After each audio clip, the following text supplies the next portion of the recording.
गुजरात के दौरे पर प्रधानमंत्री नरेंद्र मोदी सरदार वल्लभ भाई पटेल की जयंती पर पीएम ने दी श्रद्धांजलि, लौह पुरुष को नमन किया। एलएसी पर पीछे हटी भारत चीन की सेनाएं, लद्दाख सेक्टर में पीछे हटने का काम पूरा हुआ। आज दिवाली पर दोनों देश के सैनिक एक दूसरे को मिठाई खिलाए। रक्षा मंत्री राजनाथ सिंह ने कहा, भारत की स्पष्ट नीति है, हम पड़ोसियों के साथ बनाकर रखना चाहते हैं बेहतर रिश्ता। आज रक्षा मंत्री अरुणाचल प्रदेश में युद्ध स्मारक का उद्घाटन करेंगे। सरदार पटेल की प्रतिमा का भी करेंगे अनावरण। तेजपुर में जवानों के साथ दिवाली मनाई। सीडीएस और तीनों सेनाओं के प्रमुख जवानों के साथ दिवाली मनाएंगे। अंडमान निकोबार, पोरबंदर और जम्मू कश्मीर में जवानों के बीच मौजूद रहेंगे। सीमा पर जवानों ने दिवाली मनाई। जम्मू कश्मीर में सेना के जवानों ने नियंत्रण रेखा पर दीपावली मनाई। अटारी वाघा बॉर्डर पर बीएसएफ के जवानों ने दिवाली मनाई। जवानों ने की आतिशबाजी, जमकर मनाया जश्न। जम्मू कश्मीर में जवानों ने दिवाली मनाई। उधमपुर में सीआरपीएफ के जवानों ने दिवाली का त्योहार मनाया। पश्चिम बंगाल में जवानों के साथ स्कूली छात्रों ने दिवाली मनाई। भारत बांग्लादेश की सीमा पर बीएसएफ के जवानों के साथ दीपावली का त्योहार मनाया। देश भर में मनाया जा रहा है दिवाली का त्योहार। पूरा देश रोशनी से जगमग। आज शुभ मुहूर्त में होगी मां लक्ष्मी की पूजा। दीपावली पर रोशन हुआ पूरा देश। हर तरफ प्रकाश के पर्व पर लाइटिंग और सजावट। तिरुचिरापल्ली शहर का ड्रोन से अद्भुत नजारा दिखा। दिवाली पर रंग बिरंगी रोशनी से जगमगा उठा उज्जैन का महाकाल मंदिर। दिवाली पर शिव के साथ शक्ति की भी खास पूजा। भगवान शिव के साथ मां पार्वती का भी मिलता है आशीर्वाद। दिवाली पर जगमग भगवान राम की नगरी अयोध्या। सरयू घाट पर हजारों की संख्या में जलाए गए दिए। सैकड़ों श्रद्धालु महाआरती में शामिल हुए। अयोध्या में मनाई जा रही है खास दिवाली। राम मंदिर बनने के बाद ये पहली दिवाली। राम की नगरी में हर तरफ उत्साह का माहौल। प्रधानमंत्री नरेंद्र मोदी ने एक्स पर पोस्ट करते हुए लिखा, 500 सालों के बाद ये पावन घड़ी राम भक्तों के अनगिनत बलिदान और अनवरत त्याग तपस्या के बाद आई। दीपोत्सव पर अयोध्या में बने 2 गिनीज वर्ल्ड रिकॉर्ड। सबसे ज्यादा लोगों की आरती और तेल के दिए जलाने का विश्व रिकॉर्ड बने। सरयू के तट पर एक साथ जले 25 लाख दिए। सबसे ज्यादा तेल के दियों को जलाने का विश्व रिकॉर्ड बना। जगमगा उठे सरयू के घाट। अयोध्या के सरयू तट पर बना 1121 लोगों के आरती करने का विश्व रिकॉर्ड जिला प्रशासन सरयू आरती समिति ने आयोजन किया। बिहार के मुंगेर में एक साथ जले 8,51,000 दिए। बड़ी दुर्गा महारानी कल्याणपुर का श्रृंगार किया। गंगा तट पर महाआरती भी हुई। रोशनी से जगमगा रहा है स्वामी नारायण अक्षरधाम मंदिर। गांधीनगर में भव्य सजावट की गई। जलाए जाएंगे 10,000 से ज्यादा दिए। दिवाली पर भव्य तरीके से सजाया गया बद्रीनाथ धाम। 8 क्विंटल फूलों के साथ सजावट की गई। 1 नवंबर को मनाई जाएगी दिवाली। पणजी में मनाया जा रहा है दीपावली का त्योहार। छोटी दिवाली पर लोगों ने जलाया नरकासुर का पुतला। संगम नगरी में मन रही है अनूठी दिवाली। देसी गाय के गोबर से बनी मूर्तियां, पूजा सामग्री और सजावटी सामान से लोग मना रहे हैं पर्व। दीपावली पर दिल्ली एनसीआर में जगह जगह पर लगा भीषण जाम। कई जगहों पर रेंगता दिखा ट्रैफिक। घंटों लोग जाम से निकलने का इंतजार करते रहे। त्योहार की वजह से चेन्नई में भी ट्रैफिक जाम की स्थिति। लंबे जाम से निकलने के लिए जूझते दिखे लोग। कई इलाकों में रुक रुक कर धीमी रफ्तार से बढ़ रहा है ट्रैफिक। दिल्ली के अमेरिकी दूतावास में दीपावली उत्सव। दीपावली पर आयोजित कार्यक्रम में लोगों के साथ अमेरिकी राजदूत ने बॉलीवुड के गानों पर जमकर डांस किया। दिवाली को देखते हुए तमिलनाडु सरकार सतर्क। चेन्नई में केवल 2 घंटे पटाखे जलाने की इजाजत। डिप्टी सीएम उदयनिधि स्टालिन ने इमरजेंसी रिस्पांस सेंटर का निरीक्षण किया। दिवाली पर शिमला में केवल 2 घंटे जलाए जा सकेंगे पटाखे। जिला प्रशासन ने लोगों से प्रदूषण रहित दिवाली मनाने की अपील की। पटना में पटाखा बैन होने के बाद भी पटाखे बिकते दिखे। हर तरफ खुलेआम बेचे जा रहे हैं पटाखे। प्रतिबंध का कोई असर नहीं दिखा।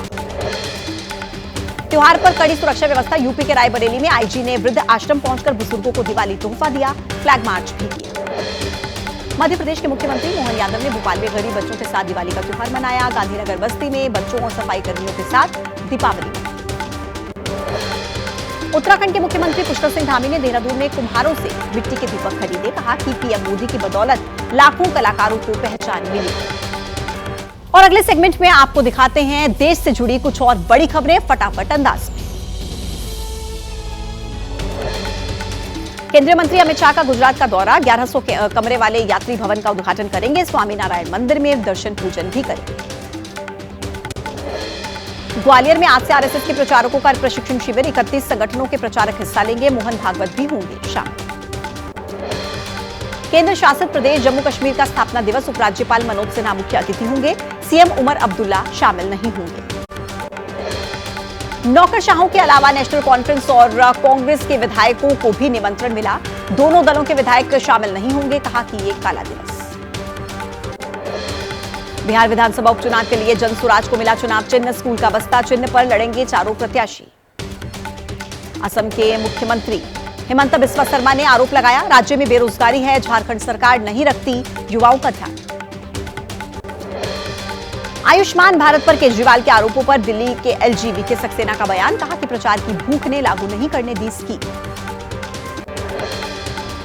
एलजीबी के सक्सेना ने एक लंबे पोस्ट में कहा, केजरीवाल के निराधार बयानों पर ध्यान नहीं देता, लेकिन इस बार ध्यान देने के लिए मजबूर होना पड़ा। दिल्ली में छठ महापर्व की होर्डिंग को लेकर विवाद हुआ। चिराग दिल्ली की सड़कों पर बैठे आम आदमी पार्टी के नेता बीजेपी पर लगाए पोस्टर हटाने के आरोप। यूपी बीजेपी के अध्यक्ष भूपेंद्र सिंह चौधरी ने बसपा सुप्रीमो मायावती पर टिप्पणी की, कहा कि बहन जी ने अपनी विरासत अभी किसी को नहीं सौंपी। यूपी बीजेपी के अध्यक्ष भूपेंद्र चौधरी ने यह भी कहा कि राहुल गांधी जवाहरलाल नेहरू परिवार की नेहरू की विरासत और अखिलेश मुलायम सिंह यादव की विरासत को आगे बढ़ा रहे हैं। यूपी के सीएम योगी आदित्यनाथ के अयोध्या दौरे का दूसरा दिन, हनुमानगढ़ी में दर्शन पूजन किया, संतों से हुई मुलाकात। गोरखपुर के वन टांगिया गांव में इस बार भी सीएम योगी मनाएंगे दिवाली। गोरखपुर की कई ग्राम पंचायतों को देंगे 185 करोड़ रुपए के विकास कार्यों का उपहार। दीपोत्सव के मौके पर यूपी के सीएम योगी आदित्यनाथ ने कहा, अयोध्या जैसे दिखने चाहिए मथुरा और काशी, यूपी में नहीं रुकेगा विरासत और विकास का प्रयास।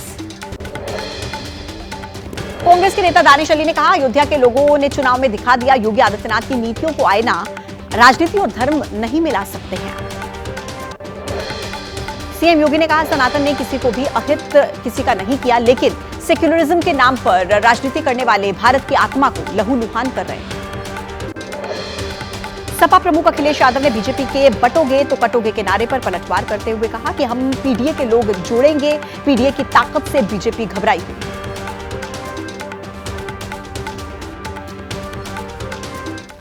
और आइए आगे बढ़ते हैं, देश के अलग अलग राज्यों से जुड़ी बड़ी खबरें आपके सामने।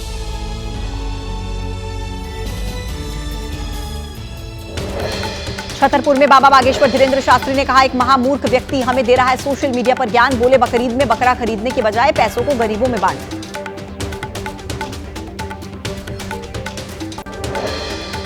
प्रयागराज में किन्नर अखाड़े की महामंडलेश्वर साध्वी कौशल्यानंद गिरी ने पूछा, ऐसी नसीहतें सिर्फ हिंदू त्योहारों पर ही क्यों दी जाती है।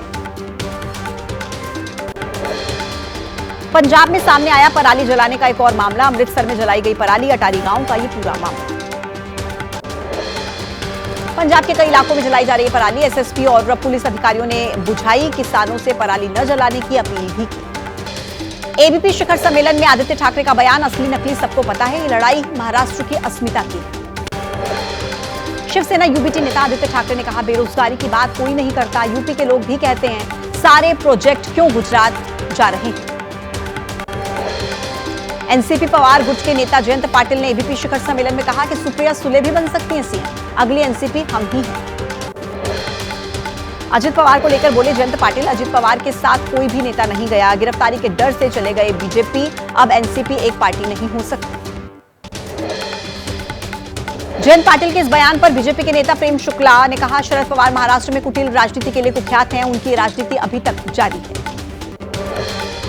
शिवसेना के प्रत्याशी सदा सरवनकर ने माहिम विधानसभा सीट से जीत का दावा करते हुए कहा, पिछले 30 सालों से मुझे यहां की जनता आशीर्वाद देती आई है और इस बार भी मुझे आशीर्वाद मिलेगा। माहिम सीट से शिवसेना के प्रत्याशी सदा सरवनकर ने एक्स पर पोस्ट करते हुए लिखा, अगर बाला साहब होते तो फिर वो मुझसे मेरे रिश्तेदारों के लिए सीट छोड़ने के लिए नहीं कहते।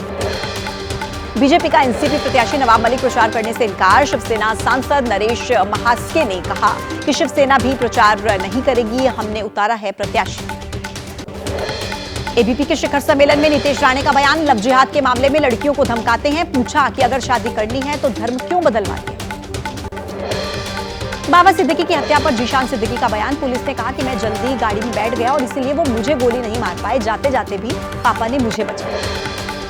एनसीपी अजित गुट के नेता जीशान सिद्दीकी ने शिखर सम्मेलन में कहा कि रातों को नींद नहीं आती, परिवार के साथ सलमान भाई खड़े हैं, फोन करके हालचाल पूछते हैं। सलमान खान के घर की सुरक्षा को और बढ़ाया गया, फिर से मिली थी सलमान खान को धमकी भरी कॉल, बांद्रा इलाके से आरोपी को पुलिस ने गिरफ्तार किया। और चलिए नमस्ते भारत में आगे बढ़ते हुए आपको दिखाते हैं कुछ और बड़ी खबरें तेज रफ्तार अंदाज में। बागेश्वर धाम के पीठाधीश्वर पंडित धीरेन्द्र कृष्ण शास्त्री के निवास के पास अवैध हथियार के साथ पकड़े गए अपराधी ग्राम रक्षा समिति ने पुलिस के हवाले